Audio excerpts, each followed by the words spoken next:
नोएडा एक ऐसा शहर जिसे हाईटेक कहा जाता है। चमचमाती सड़कें, ऊंची ऊंची इमारतें, मेट्रो की रफ्तार और विकास के बड़े बड़े दावे। लेकिन इसी हाईटेक शहर के बीचों बीच एक ऐसा विकास खड़ा है जो अब खुद सवाल बन गया है। 4 साल पहले यानी 2022 में जिस स्काई वॉक को बड़े गर्व से शुरू किया गया था, कहा गया कि सेक्टर 51 मेट्रो से सेक्टर 52 मेट्रो तक लोगों की आसानी से जोड़ देगा। 31 करोड़ रुपए की लागत बताई गई, जनता के टैक्स का पैसा लगाया गया और दावा किया गया कि इससे ट्रैफिक की समस्या कम होगी और यात्रियों को खासकर राहत मिलेगी।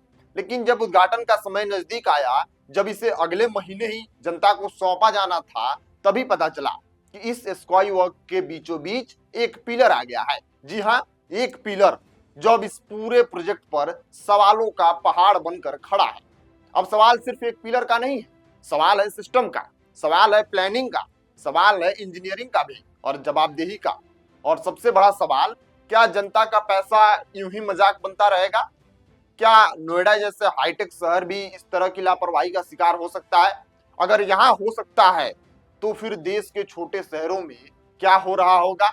वहां की आधी खबरें तो सामने भी नहीं आती।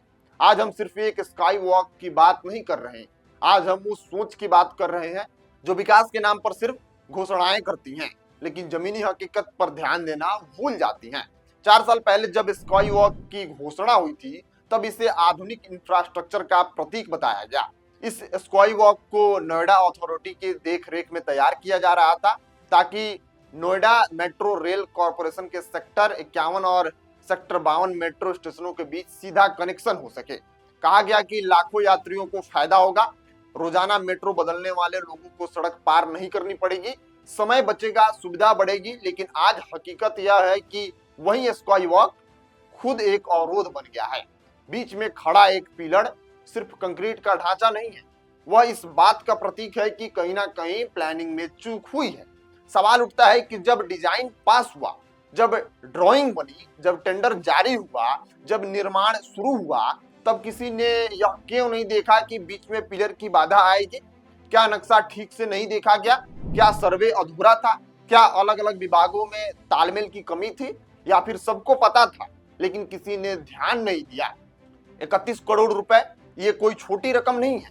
यह पैसा किसी नेता की जेब से नहीं आया है, यह पैसा उस आम आदमी का है जो हर महीने जीएसटी देता है, पेट्रोल डीजल पर टैक्स देता है, बिजली बिल देता है, घर बनाता है तो टैक्स देता है। जनता अपने खून पसीने की कमाई से सरकार को टैक्स देती है ताकि बदले में उसे बेहतर सुविधाएं मिले।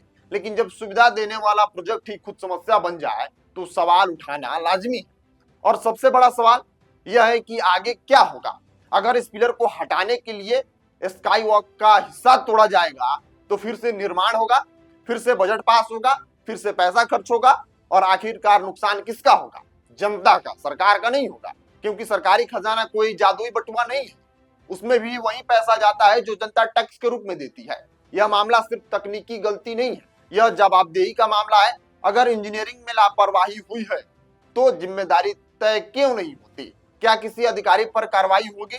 क्या किसी इंजीनियर से जवाब मांगा जाएगा या फिर यह मामला भी फाइलों में दब जाएगा? नोएडा को अक्सर देश का सबसे आधुनिक शहरों में गिना जाता है। अगर यहाँ ऐसी चूक हो सकती है तो छोटे शहरों में चल रहे प्रोजेक्ट्स का क्या हाल होगा? वहां तो ना मीडिया की नजर उतनी तेज होती है, ना सोशल मीडिया पर इतनी चर्चा। देश में अक्सर बड़े बड़े प्रोजेक्ट्स की घोषणा होती है, पुल बनते हैं, सड़कें बनती हैं, फ्लाईओवर बनते हैं, लेकिन कई बार देखा गया कि उद्घाटन के कुछ ही समय बाद दरारें दिखने लगती हैं। कहीं सड़क धंस जाती है, कहीं पुल में क्रैक आ जाता है। क्या हम सिर्फ दिखावे का विकास कर रहे हैं? क्या हम सिर्फ रिबन काटने की राजनीति कर रहे हैं या फिर इतना ही तक सीमित हो गए हैं?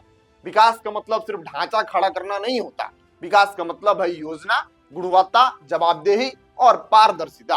अगर इस स्काई वॉक में वाकई डिजाइन की गलती हुई है तो इसकी स्वतंत्र जांच क्यों नहीं होनी चाहिए? जनता को यह जानने का हक है कि गलती कहाँ हुई है, किसने मंजूरी दी है, किसके निगरानी की, किसने अंतिम निरीक्षण किया। सरकारें बदलती रहती हैं, अधिकारी ट्रांसफर होते रहते हैं, लेकिन टैक्स देने वाला आम आदमी वही रहता है। उसे रोज मेट्रो पकड़नी है, उसे रोज सड़क पार करनी है, उसे रोज ट्रैफिक झेलना है। और अब उससे बताया जाता है कि 31 करोड़ रुपए खर्च करके उसके लिए स्काई वॉक बनाया गया, तो वह उम्मीद करता है कि कम से कम वह स्काई वॉक बिना बाधा के होगा। आज यह घटना सिर्फ एक पिलर की नहीं है, यह उस सिस्टम की परीक्षा है जो खुद को पारदर्शी और जवाबदेह कहता है। सरकार से सवाल है, क्या इस गलती की जिम्मेदारी तय होगी? क्या दोषी अधिकारियों पर कार्रवाई होगी? क्या भविष्य में ऐसे प्रोजेक्ट्स की थर्ड पार्टी ऑडिट अनिवार्य होगी? और सबसे अहम, क्या जनता के पैसे की सुरक्षा सुनिश्चित की जाएगी? क्योंकि अगर आज 31 करोड़ का मामला है तो कल 300 करोड़ का भी हो सकता है। विकास का मतलब सिर्फ खर्च करना नहीं है, सही जगह, सही तरीके से और सही योजना के साथ खर्च करना है। नोएडा का यह स्काई वॉक अब एक प्रतीक बन चुका है। किस बात का? एक चेतावनी का प्रतीक। चेतावनी किस बात की? चेतावनी इस बात की कि अगर समय रहते योजना और निगरानी पर ध्यान नहीं दिया गया तो विकास के नाम पर खड़े किए गए ढांचे ही जनता के भरोसे को कमजोर कर देगा। जनता जवाब चाहती है, जनता पारदर्शिता चाहती है और सबसे बढ़कर जनता अपने टैक्स के पैसे का सम्मान चाहती है। क्योंकि आखिरकार यह सिर्फ कंक्रीट और लोहे की कहानी नहीं है, यह उस भरोसे की कहानी है जो जनता हर चुनाव में सरकार को सौंपती है। और सवाल अब भी वही खड़ा है, क्या उस भरोसे का पिलर मजबूत है या वह भी कहीं बीच रास्ते में अटक गया है? क्या सरकार के ऐसे ही विकास परियोजना में बीच में पिलर आते रहेंगे और 31 करोड़ का प्रोजेक्ट ऐसे ही धराशायी होता रहेगा? जनता उम्मीद में थी 4 साल से, एक दिन वह आएगा जब हम इस स्काई वॉक में चलकर बिना ट्रैफिक की समस्या, बिना गाड़ी के हॉर्न की समस्या से सीधे हम 51 से 52 चले जाएंगे।